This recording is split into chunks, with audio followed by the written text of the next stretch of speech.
how can we make sure that we have great morning routines to support us so that we don't have brain fog at all in the morning or later in the afternoon? I'll describe it as my routine. I generally get up somewhere between 5:30 and 7 in the morning, depending on when I went to sleep. I'm not super regular about when I go to sleep, but generally that's between 10:30 and midnight. Yep. I try and avoid that midnight hour, but happens. So I get up. Obviously, I use the restroom. I drink some water. I do think that hydrating is very important. Yes. So I'll drink some water, and then the fundamental layer of health is to set your circadian rhythm. The simplest way to do that is to go outside for 10 minutes and get some bright light in your eyes. People always ask, what if you wake up before the sun rises? Well, simple rule, if you want to be awake, turn on as many bright lights in your house as possible, but then when the sun comes out, get outside and see some sunlight.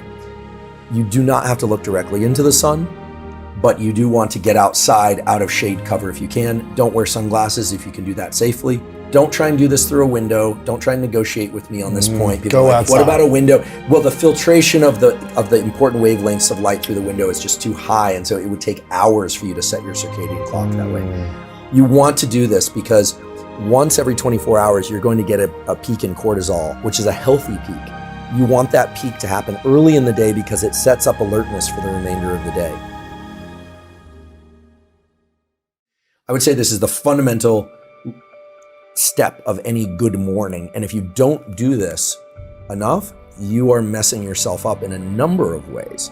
After waking up to get bright light in your eyes, you are setting yourself up for a complicated sleep-wake cycle that leads to a lot of what we call insomnia. When we talk about all these things like the gut and the skin, etc., it's tempting to say, oh, it's sunlight on the skin. No, it's actually only can be signaled through the eyes because the clock lives deep in the brain, that master clock, and you need the signal to get to that master clock. Every cell in your body has a 24-hour clock. All those clocks need to be aligned to the same time. So imagine a clock shop with lots of different clocks, and you don't want them alarming off at different times.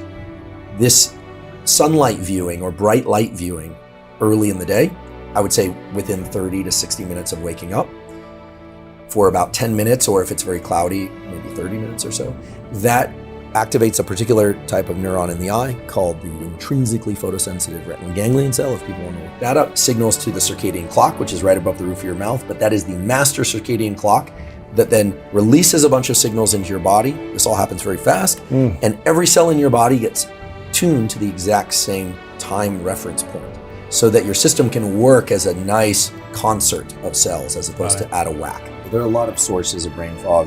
The most obvious one would be a poor night's sleep. Okay. And sleep, of course, being the most fundamental layer of mental and physical health. You don't sleep well for one night, you're probably okay. For 2 nights, you start to fall apart. 3, 4 nights, you're really a degraded version of yourself in every aspect. Emotionality is off, ability to do most anything is off, hormones start suffering. So sleep is fundamental. But assuming that you slept well, there are a number of things. One is your breathing patterns. We often get into discussions of breathing, but this is a slightly different one than we've had in the past. A lot of people have sleep apnea. They are not getting enough oxygen during their sleep, or they are mouth breathing during sleep. These days, it's become popular in some circles to take a little bit of medical tape and tape the mouth shut, and to learn to be a nasal breather. And there is excellent evidence now that being a nasal breather most of the time, as long as you're not speaking or eating or exercising hard enough that you would need to breathe through your mouth, that it's beneficial to be a nasal breather.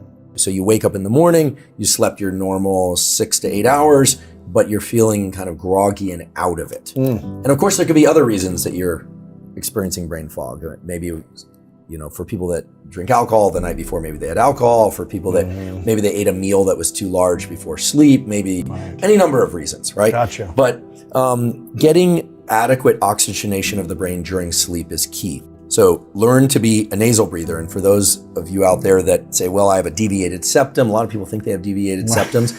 The problem is they're not nasal breathing enough. The sinuses actually can learn to dilate if you nasal breathe.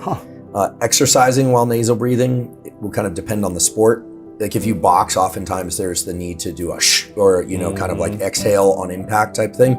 So I don't think anyone should tamper with their normal breathing patterns as it relates to sport or singing or some, activity. But what I'm talking about is when you're just standing around, when you're walking down the street, any low-level activity, you're working at your desk, you should be nasal breathing and breathing regularly. There are really nice studies done by my colleagues in Stanford Psychiatry and Biology Department showing that if that cortisol peak starts to drift too late in the day, you start seeing signs of depression. It's actually a well-known marker of depression. So you want that cortisol, almost stressed out, kind of, the day's beginning, I have a lot to do feeling. That's a healthy thing. You want that happening early in the day. The sunlight will wake you up. And what's really cool is that over time, you'll start to notice the sunlight waking you up more and more. The system becomes tuned up. If you miss a day, it's not the end of the world because it's as we call it, a slow integrating system, but don't miss more than one day. And if you live in an area where it's very cloudy outside, just know that the sunlight, the photons coming through that cloud cover are brighter than your brightest indoor lights. Now, if you live in a very dark region of the world, or it's unsafe or purely impractical to get outside in the morning, then it might make sense to get a sunrise simulator or one of these lights, but they tend to be very expensive. What I recommend people use instead is just a ring light, a ring blue light. This is a case where you can blast your system. So get that morning light. It sets a number of things in motion, such as your melatonin rhythm to happen 16 hours later to help you fall asleep. I would say this is the fundamental step of any good morning. And if you don't do this enough, you are messing yourself up in a number of ways. Your liver has a clock, your heart cells have a clock, every skin cell has a clock.